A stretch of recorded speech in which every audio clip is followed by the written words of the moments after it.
நல்ல வாய்ப்பு, கோட்டை விட்டு விடாதீர்கள். சுந்தர் சிக்கு ஆதரவாக மதுரை உடன்பிறப்புகளுக்கு கொடுக்கப்பட்ட அசைன்மெண்ட். தமிழகத்தில் தேர்தல் களம் சூடுபிடித்து வருகிறது. இன்னும் ஒரு வாரத்தில் தேர்தல் நடைபெற இருக்கிறது. அதனால் அனைத்து அரசியல் கட்சிகளும் பம்பரமாக சுழன்று சூறாவளி பிரச்சாரம் செய்து வருகிறார்கள்.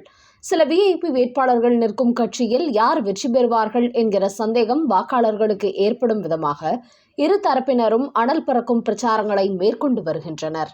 அந்த வகையில் மதுரை மத்திய தொகுதியில் அந்த மண்ணின் மைந்தரான திமுக வேட்பாளரான பிடிஆர் பழனிவேல் தியாகராஜனை எதிர்த்து அந்த தொகுதிக்கு சம்பந்தமில்லாத நபரான இயக்குனர் சுந்தர் சி போட்டியிடுகிறார்.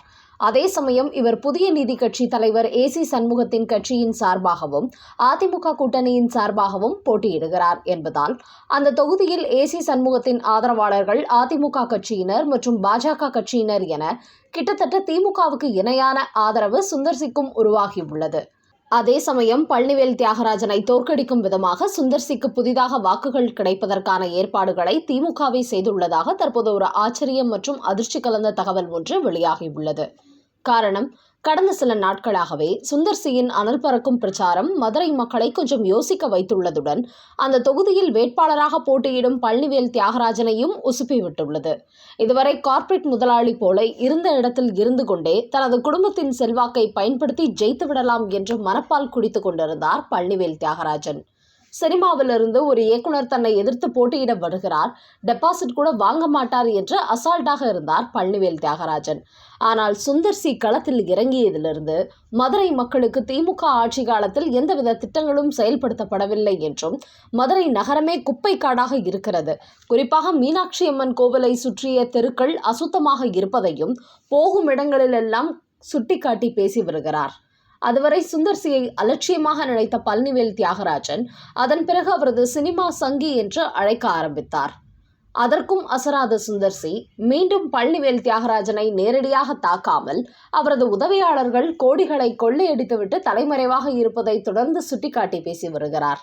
அது மட்டுமல்ல, மதுரை மாநகரின் சுத்தம் பற்றியும் தொடர்ந்து பேசி வருவதால் தற்போது அவருக்கு பதிலளிக்கும் விதமாக பழனிவேல் தியாகராஜன் நான் மதுரை மாடல்களில் 3 கழிப்பறைகள் கட்டினேன் என்று கூறி வருகிறார். மேலும் அவசரமாக மதுரை மாநகரின் தெருக்களும் சுத்தப்படுத்தப்பட்டு வருகின்றன. தன்னுடைய பிரச்சாரத்தில் இதனை சுட்டிக்காட்டி பேசும் சுந்தர் சி, நான் இந்த தேர்தலில் போட்டியிட்டு ஜெயிப்பதற்கு முன்பே என்னுடைய பேச்சுக்கு எவ்வளவு மரியாதை பாருங்கள். நான் சமீபத்தில் தான் இப்படி குறை சொன்னேன். என்னுடைய பேச்சின் தாக்கம் இப்போது வேகமாக மதுரை நகரை சுத்தப்படுத்துகிறார்கள். இந்த 5 வருடங்களில் இவர்கள் எங்கே போனார்கள்? இதெல்லாம் ஒரு கவுன்சிலர் செய்கிற வேலை. அப்படி என்றால் எம்எல்ஏ, அதுவும் அமைச்சர் எவ்வளவு வேலை செய்திருக்க வேண்டும் என்று பேசி வருகிறார்.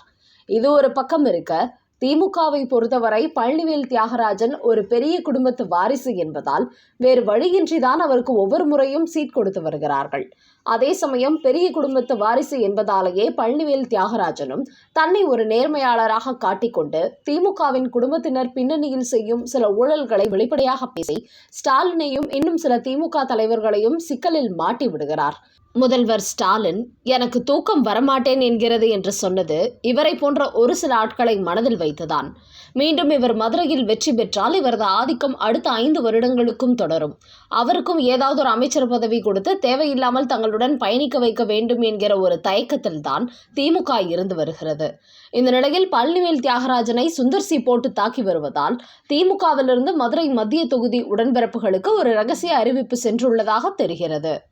அதாவது இந்த முறை திமுக உடன்பிறப்புகள் பெரும்பாலும் சுந்தர் சிக்கு தங்களது வாக்குகளை அளித்து அவரை வெற்றி பெற செய்ய வேண்டும் என்று பழனிவேல் தியாகராஜனை தோற்கடிக்க வேண்டும் என்றும் இதனால் பழனிவேல் தியாகராஜனுக்கு மக்கள் மத்தியில் செல்வாக்கு இல்லை என்று கூறி அவரை கொஞ்சமாக கட்சியிலிருந்து அரசியலிலிருந்தும் ஓரம் கட்டி விடலாம் என்று ஒரு புதிய வியூகம் வகுக்கப்பட்டுள்ளதாக சொல்லப்படுகிறது.